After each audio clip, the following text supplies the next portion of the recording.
Welcome all to our channel GTech Fluent, and our today's topic is ASP.NET Core request processing. Please watch my previous videos on ASP.NET Core. I have given the link in the description of this video.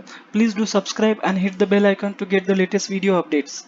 So request processing is a sequence of the events, stages and components that interact with each other to process the HTTP request and generate the response that goes back to the client. In this video, we'll discuss the different stages of ASP.NET Core request processing. So let's start. When application starts, it's look for this main method, and this is where the execution starts. This main method configures the ASP.NET Core and it converts your console application to the web application. So eventually when our ASP.NET Core application started, it started as a console application, and this main method convert our console application to the web application. So if you take a look at the main method, it's called create host builder with the command line arguments, and this create default builder method creates the web host with a pre-configured default setting. As a part of setting up a web host, startup class is also configured using use startup extension method of iHostBuilder class. So next stage in the request processing is the startup.cs file. So by convention, startup class in the ASP.NET Core is named startup. This class has two methods. First is a configure service and second is a configure.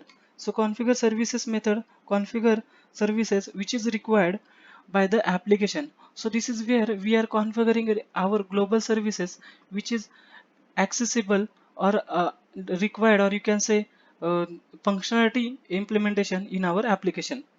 The configure method sets up the application's request processing pipeline. This request pipeline is configured with the help of different middlewares. So it is very important that we understand these two methods.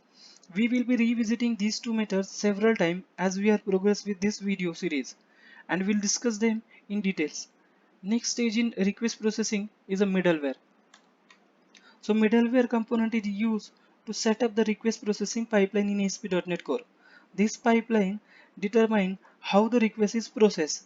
This request pipeline is configured as a part of application startup by the configure method in startup.cs file. So we will be discuss more or cover the more detail in our upcoming videos on middleware. So next stage is controller initializers, and it's consists of the MVC route handler, controller factory and controller invoker. So MVC route handler begins the process of initialization and executing our controller. Controller factory, which is responsible for creating the instance of the controller class. Controller action invoker is a component which is find and select the appropriate action method on that controller to be process the request. Before the method is called, model binding take place which map additional data to our HTTP request. After this, the action filter is called, which is before action or after action. So after our action result has been prepared, the next stage trigger is result execution. MVC separates the result from the executing the result. If the result is a type of view, then the view agent will be called, and it is responsible for finding and rendering our view. If the view result is not, the action result will be usually execute and generate its own response. This result execution is what finally generate the response and to that HTTP request, and it goes back to the client. So this is the request processing pipeline of .NET Core. Please do comment if you have any doubt or query. Thank you.